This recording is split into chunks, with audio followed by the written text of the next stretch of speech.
So, I like to start with a little joke. You ready? Yes. Okay, this is my favorite Super Bowl joke. So anyway, so Super Bowl, those 40-yard line tickets now are $40,000 each. I just read that. Oh, and also, if you're here for the first time, Sam, I won't ask you to stand up, but thank you, and you're welcome here. Glad you're here. So anyway, this is about Super Bowl game, and a young man saves, and he saves, and he saves, and he finally got nosebleed seats way at the top. So he's sitting there, but he has his binoculars, and throughout the game, he notices that on the 40-yard line, there's a woman sitting by herself. There's an empty seat. So he kind of glances and watches this through the first half. Nobody sits there. So at halftime, he finally goes down and he says to her, I see that nobody's there. Nobody's sitting next to you. She said, no, nobody will be here. And she said, he said to her, well, your husband? She said, no, he's not able to come. And he said to her, well, what about friends? You certainly must have friends that want this seat. She said, oh, I have tons of friends, but they're all at his funeral today.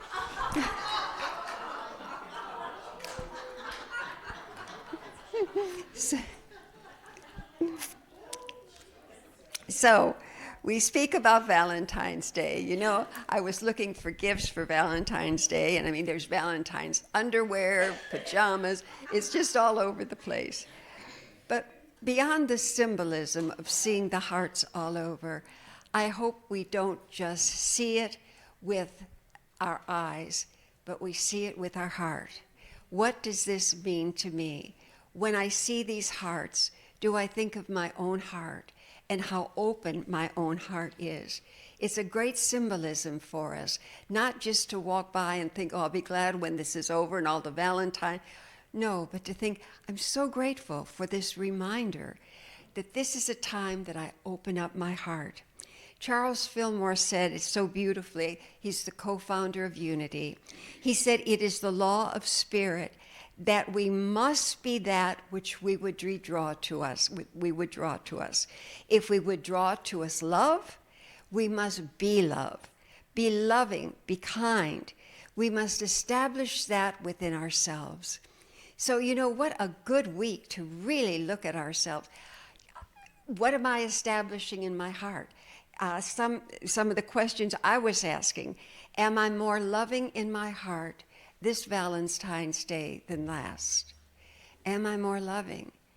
And as I've told you many times, whenever I'm giving a sermon, everything unlike it comes up for me to heal. And so I had to look at it this week, because there's something in my family that I've kind of been left out of. And instead of closing my heart and letting my ego take over, I had to say, what I know to do is prayer, because prayer changes everything. And number 2, I can be more loving in my heart. That's all we're requested to do. We pray and we're open to loving. And then, is my heart more open to forgiveness this year? Or do I still have those icicles around my heart that, Dr. Howard Thurman said Black History Month, and he was a great civil rights leader. What he said was, am I more loving in my heart? And that is such a good question. Am I more loving? And then, will I allow more love in and not block love's entrance? Will I not block love's entrance because I've been hurt or I'm frightened? So I close off because I don't want to be hurt again, either by family or friends. So I just distance myself. But that's not what we're here for. Our assignment is to be more loving in our heart. Our great teacher, Jesus, we saw the love that he shared all the time. And through his love, there was healing, there was grace, and there was joy. And what he said to you and to me, he said, follow me. Don't worship me, follow me. And that is written again and again in the New Testament. Never said worship me. He said, follow in my footsteps. Be a loving presence as I was. Those are my words, not his. But that's a translation. Be more loving in my heart. So I was reading, there are many forms of love, but it's all love. There's many forms. I'm going to give a few today. There is eros, E-R-O-S, And that's where you see the Cupid, the young man with the bow and arrow. And that's kind of where we see someone in Starbucks, and we say, oh my God, you should have seen her eyes or his light. And he was looking right at me. Oh, I hope he asks me out. Okay, there's that love. And sometimes Cheryl is relating. I can see it. I think maybe we all can. Alexis Rice, who is a relationship counselor, says 90-day wonder. If it can last more than 90 days, it's got a chance. But she said the first batting of the eyes in the first few months, that's one thing. Can it last more than 90 days? So I want to just talk about my mom and dad. My mom was 18 years old when she saw my dad in high school in Chicago. And this was one of those arrows things. She said, I saw Jim's eyes and I just knew. Well, 75 years later in their marriage, she still would say, and I saw Jim's eyes and I just knew. And I'll tell you a quick story about that. When she was in her 70s, she had a rival. They were very good friends, but they were rivals. And the woman's name was Josephine. And she always thought that Josephine had eyes for my dad. Josephine was married. They were very good friends. Josephine's husband died maybe 10 years before the phone call. Josephine called my mother, and she said, why don't you come out to Denver, that's where she lived, and spend some time? And my mother, I was there, she was so curt to a friend of hers that she'd known forever. I said, Mom, you weren't even friendly. She said, oh, I know what this is about. She said, she's still after your father. So there you go. And at 93 years old, you'd see them, and this is the honest truth, they'd be walking and they'd be holding hands. Isn't that lovely? So that's one kind of love, the Eros kind of love, that it may last, it may not. But there's that first attraction. Oh, the love of my life just appeared. And it may or may not last. Who knows? So self-love, how are we doing with that? Are we moving? Are we more loving and less critical of ourselves? We're so hard on ourselves, aren't we? But if we really practice the first two principles of unity, which is there is one life, that life is the life of God, and that life is my life now. If we really believe that the life of God, this universal presence, not the world, but this universal magnificent presence is my life. It is what's called me into being from all eternity. I'm not a mistake. And how many people grew up thinking, I was a mistake. Something happened. I'm in the wrong family. I don't belong. But we're not a mistake. If God is all there is, and God is our life, the very breath that we breathe, how can we be so self-critical? And I'll tell you, I'm the greatest offender of this.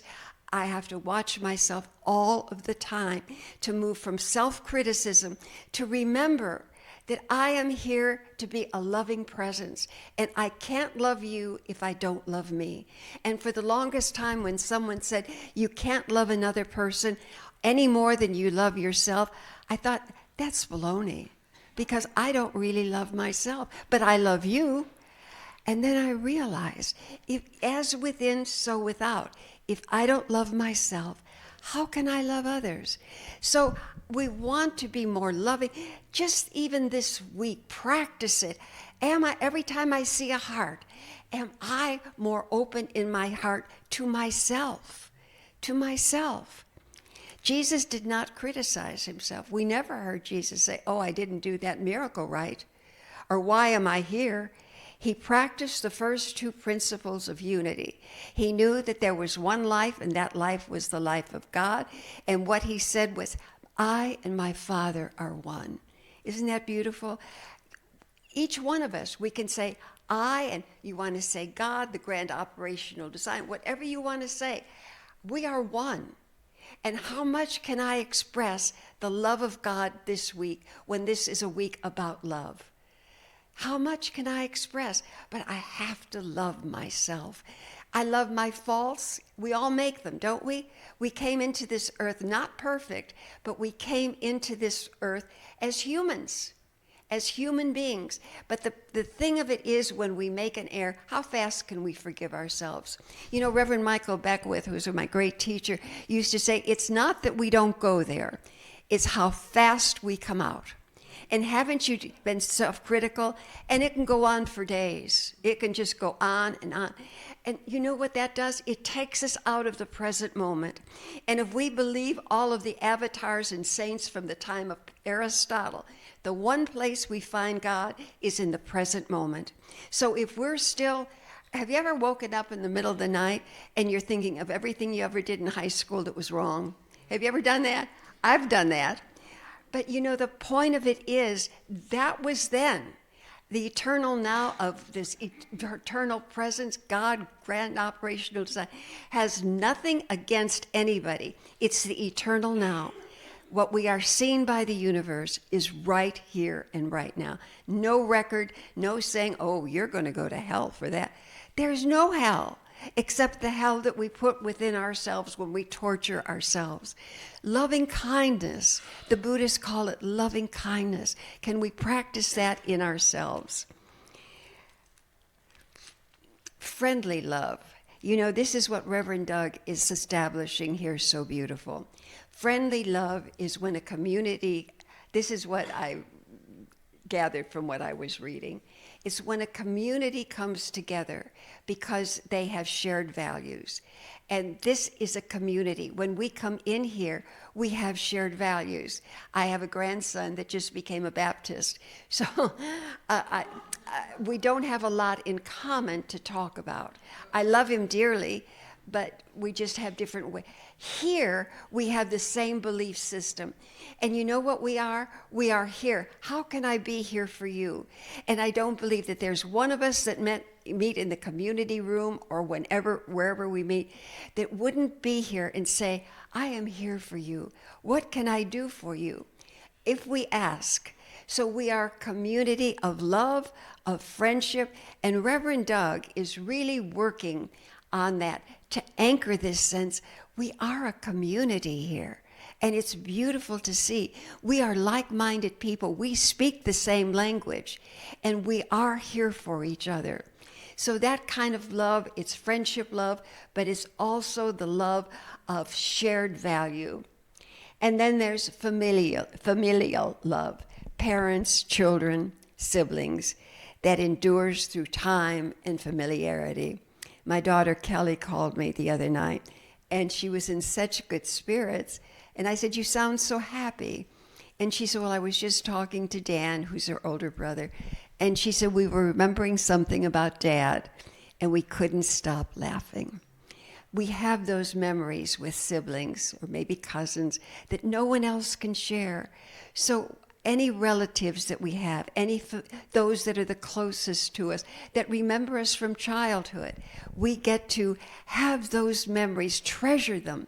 And if your parents are still alive, God bless you, and treasure them. They gave you birth. And then the last one, I'm watching my time, Reverend Doug, is my favorite one of all. This is agape love. And this is where we jump to the quantum field. We read more and more about a quantum field. And let's talk a little bit more about this. Rumi said it the best. Rumi said, beyond right doing and wrongdoing, there is a field. I'll meet you there. That's the field of the quantum love, because that's the field where we enter into infinite possibilities and all potential. That is the field of agape love, where we just love to love, love to love. And when we are in that field, something different happens within us. We grow and we become, and we are open to more abundance, more joy, more grace, more ease. That's where healings take place, real healings. And we say, oh, all things are possible. And somebody says, not for me. Yes, in that quantum field where we let go of all worry, doubt, fear, any resentments that we have. We are simply here for God. We are simply here for goodness. We let go of everything else. We can stand tall and say, today I am here for love. Today I am here for goodness. Today I let go of everything because I love God and I stand in that field beyond any right doing or wrong doing. Here I am, Lord. I am here. I am absolutely opened and available because truly I have become a lover of life itself. Howard Thurman says, love has no awareness of merit or demerit. It has no scale.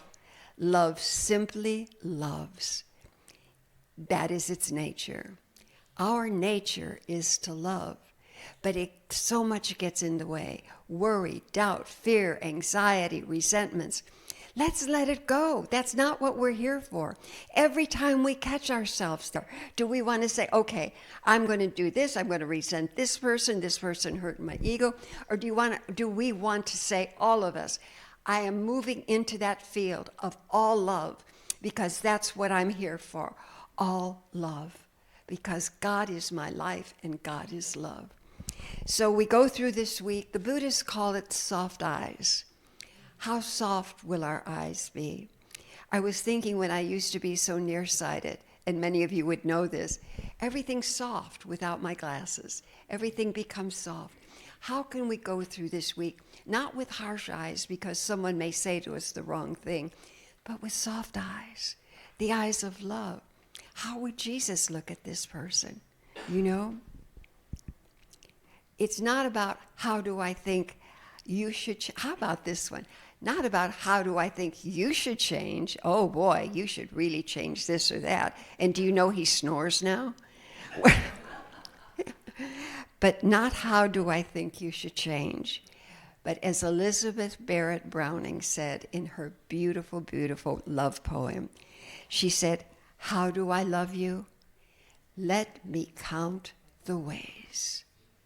How do I love you? Let me count the ways. Happy Valentine's Day, and so it is.